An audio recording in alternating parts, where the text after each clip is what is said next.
Well, good evening. We're here with the leaders of BeFree Community Church in Somersworth and getting a chance to talk with them about their leadership environment as they've planted the church over the last couple of years. So why don't I get a chance to introduce you guys, and thanks for being here. So let's start over with you, Lee. Sure. My name's Lee Sims, and I help lead worship. My name is Mike Hickey. I teach on occasion. I lead a home group and kind of help Tim with decision making and being a sounding board. Exactly. My name is Tim Monahan. I'm the lead pastor at BeFree Somersworth, and yeah, that's sort of what I do. I'm James Martineau. I help run some of the outreach here in town and a small group. Great. Well, glad you guys are here. Let's first just start getting a little of the backstory of this church. To share a little bit about how long it's been since it was first planted and what God's been doing over that time period. Yeah. So BeFree Somersworth has been around for about just over 2 years. Yeah. So we just passed the 2-year mark. Yeah. We started with about 6 people, and it was just a group of people that had a vision for Somersworth, and the community is very broken, and we knew that God was calling us together and here. And over the course of the next really 4 to 6 months, we began to develop and build a core team. And during that period, James joined us and his wife, Aaron, and Lee joined us and his wife, Rachel, and really just began to develop some rhythms together as what it would be like to live on mission together. And starting last year, we took some time to develop and grow together in community and just meeting together in each other's houses and having meals. And starting last year in October, we started meeting regularly in a home, and that sort of provided an opportunity for us just to be together on a Sunday. And this past year, we started meeting regularly on a Sunday. And we've been about one small group for a long period of time, and this past year we finally multiplied. So, is that good? That's great. No, thanks for the backstory. I'd love to hear a little bit more from you guys too. What are some of the ways you guys have been kind of engaged in the surrounding community as a church? So as you were describing kind of the timeline of things, I especially like specifically how God called you and Abby and that initial core team into Somersworth, and those that have joined the core team as well. There are very specific stories of how God has called us into this community, and what I've seen so far in BeFree Somersworth is that we haven't just stopped with, hey, we've been called to this place. Now we're not going to continue to engage and reach out, and so part of the rhythm in the community is every third weekend. We call it Somersworth Weekend. We have partnered with Lydia's House of Hope in town, and we try to help them in practical ways with their needs as they're helping they're homeless and women in transition. That's yes.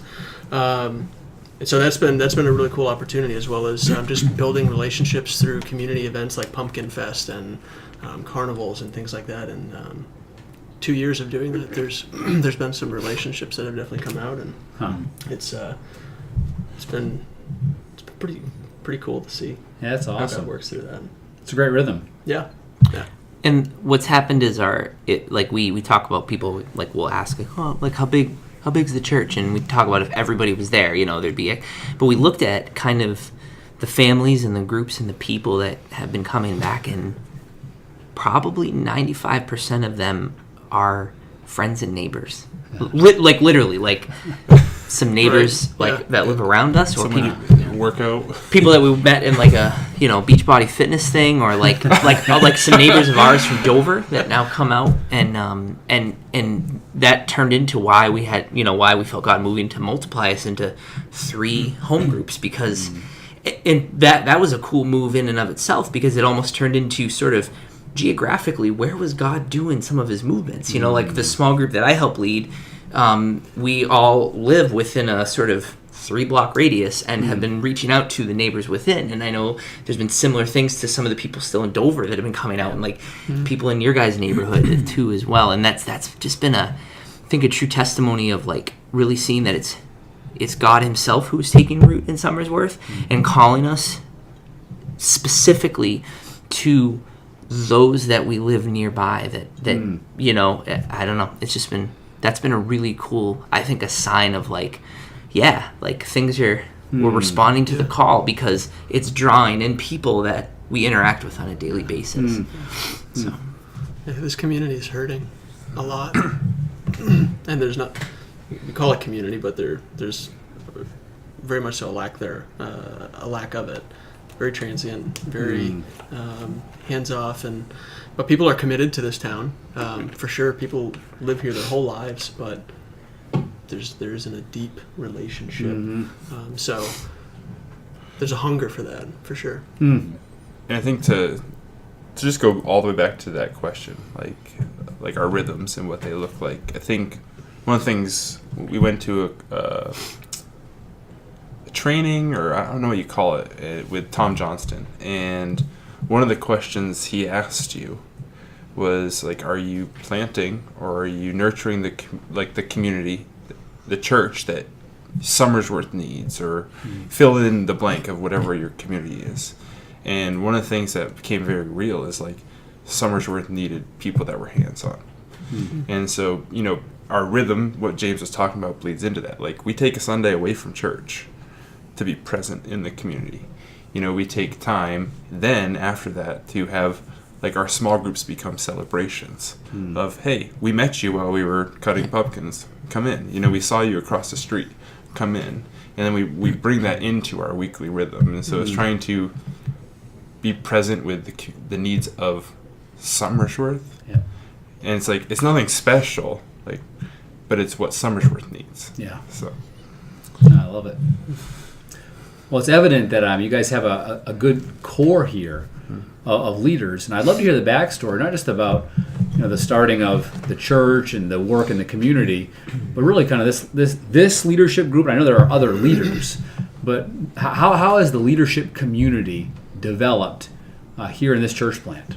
I'd love to hear about its frequency, its style, its environment. Yeah, I think it's grown pretty organically, like the rest of our church. Again, going back to our conference with Tom Johnston, I think new planters have to be wary of trying to plan too far ahead and trying to build too much ahead of time for what we want, what we hope for. And we did, and we had to check ourselves and readjust, and it was a great learning opportunity. So I think as you sort of understand what your church needs, what your community needs, you sort of add on as needed. And so we started as a core team of 3 couples, and I think we complemented each other well, but then also knew that other people they had gifts that maybe we were lacking, and so there's sort of that natural outgrowth. And so here we are today, sort of an elder team of 5 men, and then with our wives complementing us, that creates our entire leadership team.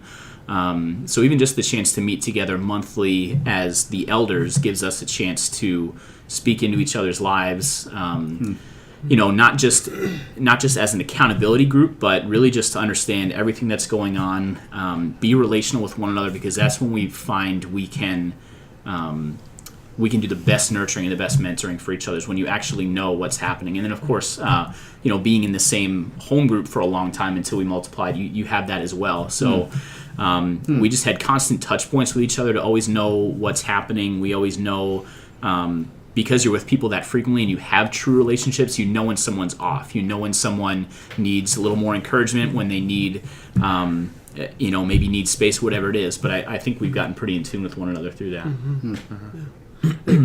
Like in those conversations through either you or maybe you as well, we see different similarities that percolate up. Like we all struggle with this view of work, or maybe each of us can go deeper into the Word together. Or what were some of the major fruits from that conference? So like we've been able to read Every Good Endeavor and Living by the Book and Kingdom Quest, and those have really helped kind of level the playing field, if you will, or level set expectations and have a common communication amongst us. This is the vision. This is what we're doing, and helps eliminate some question marks along the way. Yeah. So I'm hearing like during your times together as leaders, and I've heard there's ample time to genuinely connect with one another, to build into one another's lives. I've heard there's an opportunity for sharpening, reading resources together. What else have you done together, whether it's in retreats? What have you done to develop as leaders together? Yeah, so we've gone through a series of books together. I think James mentioned most of them, and I have another one for us. It's sitting over on my counter. So yay, more reading, assigned work. No, but they call it church planting. AP church planting. But it's by reading those things together. So like Living by the Book and Every Good Endeavor and Kingdom Quests. James talked about that, right? It creates that like foundation, bringing us together. And then the next thing we do is once a year we take a weekend away. Usually it's really far, all the way to my house, but it's really time set apart where distractions go away, phones go away, and it's like, let's dig into each other, what's going on, and let's pray over our church body in the future. And so we've done that for 2 years. It's our rhythm. And I really was adamant about starting it that first year because I wanted to be part of like a way of life. And that's part of what we try and do is like everything is a part of a way of life. Like that's a part of a way of life. Our small groups are a part of a way of life. Our Somersworth weekends are a part of a way of life. They aren't things or tasks or objectives that we add on. And so it's a rhythm, like to use catchphrase or word, of living out our faith every day together. And so when I talk about like our leadership retreat that's coming up, it's not something that catches us off guard. Right? And so it's one of those things where we try to create those where they naturally happen, natural points of the year, and we move through those together. Did I go off on tangent or did I answer the question? No, that's great. There we go. Yeah. Very helpful. Lee, you mentioned earlier in the conversation the idea that you guys had multiplied into 3 home groups, I think you said? Correct. 4. Oh, 4. All right, you have the 4 now. I can never count. All of us. Look at that. I'm a Spanish teacher, not a math teacher. So Okay, yeah, 4. I'd love to hear the story of that process, how you guys went from 1 to 4, and specifically the process of developing leaders for those different groups. He asked you. I think some of it happened out of necessity, but you bring up a good point. We did have to sort of train up leaders. You can't just split and say, okay, go, we're too big for one space. So thankfully we saw it coming down the road, because we have some people that are just phenomenal at connecting with one another, with those friends and neighbors. We would see new people coming through into our small groups, our one small group on Monday nights. Just realized we had a lot of people and too much, too many. The neat thing about our small group is that it would always center around a meal first, and so logistically, when you went from preparing a meal for 8 to 12 to 20, we just sort of understood some of those constraints. Financially, so we had to take a step back. Yeah. So we understood what was happening, and Tim had good foresight to start to hand off elements of even the study, that we would share together, and so allowing me to sort of lead up part of it, and then from there, then we would separate into even 2 smaller groups within this one home, and sort of have point people there, and just sort of developing us for what would be ahead. And so I think with that and with the strengths we've seen on our elder board, understood who could be a good host for that, who had the physical space for it. Yep. Like you mentioned, where geographically we kind of fit in and where we could see natural dispersions of our own body. And so we just sort of just ran with that. And again, it was kind of organic, and we're feeling it out. And I think it's gone well so far, but it's not one of those things that's set in stone either. If we feel like we need to check and adjust, we can do that. And I think what's crazy is like this time last year we had that tension, and those tensions are super healthy. And so we were doing this, and we were like, okay. And then I think March we were like, oh, big rollout, let's go into 2, and so we sort of really strategically rolled into 2, and then all of a sudden we're like, whoa, we're still growing already. And summer's coming, and we usually take summer as sort of like let's all sort of hang out because everyone travels. And then as we came back, we realized we have way too many people. And so we sort of pressed in like, hey guys, this is where we're at. Mm-hmm. Can we do this? Can each one of us take a group? And my big challenge was, we're small in our church capacity, who we have, right? In numerically speaking. Mm-hmm. And so the real question was like having no person left behind. And so each one of us really was assigned to pray over every single person in the church, and every single person in the church was personally asked to be a part of it, through which we saw, almost 100% success rate. So basically our whole church is in our small groups. And so it's been like that progression. And, a year ago I wouldn't have said we'd have 4 groups meeting, and we'd be seeing addition to those 4 groups already. But that wasn't my plan, but God's plan was better. And that was the whole there were decisions that had to have been made, and like there were some times where it was like make small check, but like your use of that check and adjust. That's if there has been this, I think this constant throughout, at least like my time here within BeFree Somersworth has been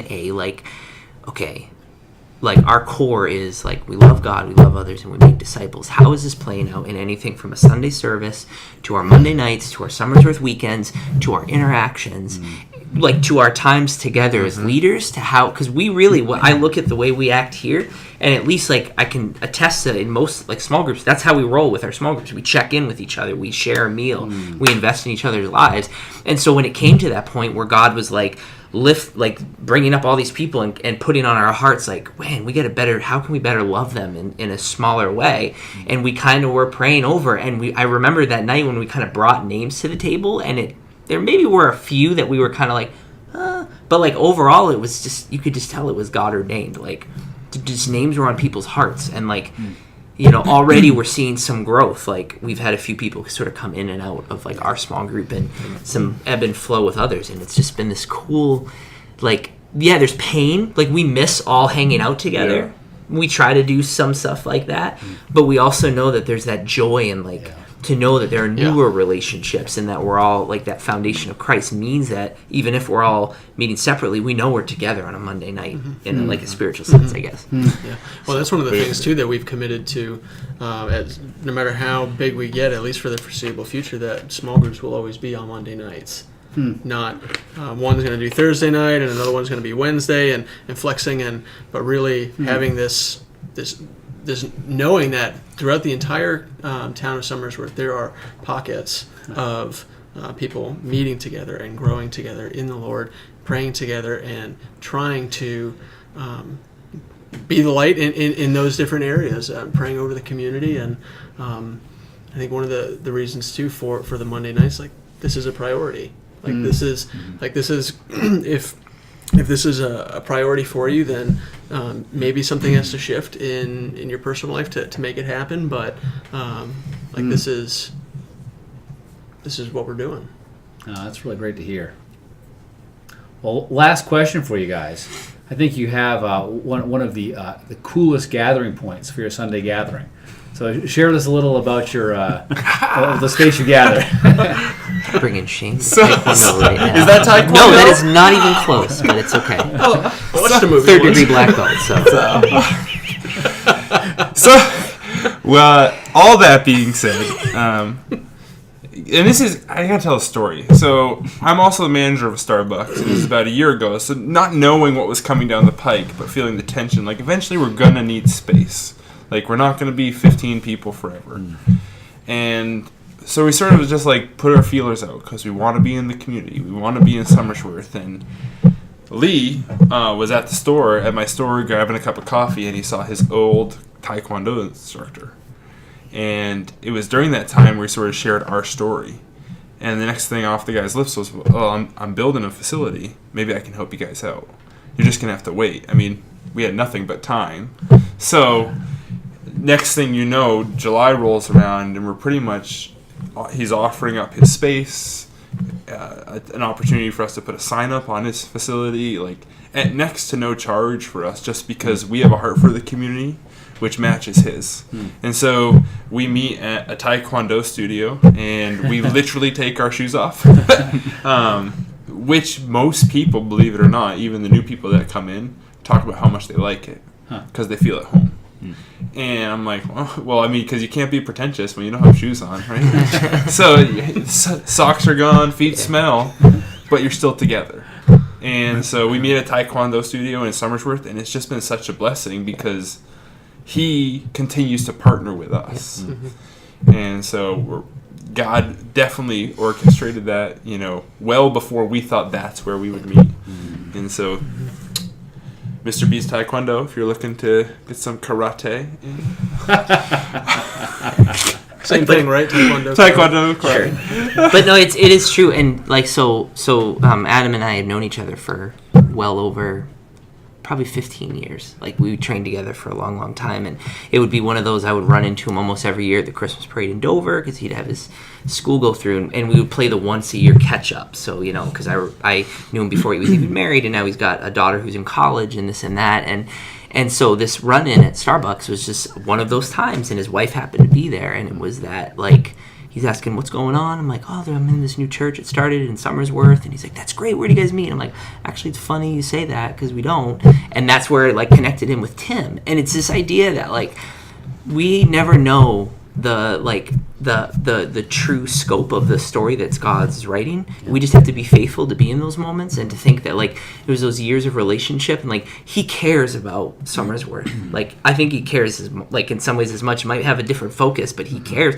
and the people respond to him. And so the fact that, like, God's opened up this opportunity that we can partner together like that, I just think is, again, this testimony of, like, if you just stay faithful and seek God, because that's our heart. We love the people in this place, and I don't know, just so exciting to think of what could be sort of the next step.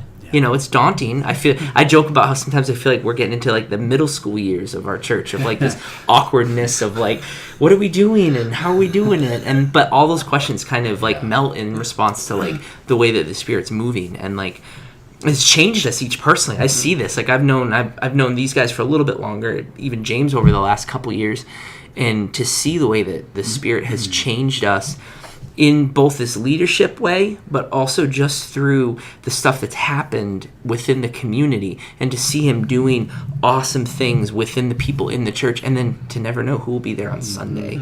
That's, I think, the coolest thing for me anyway. So I hope we don't get away from that.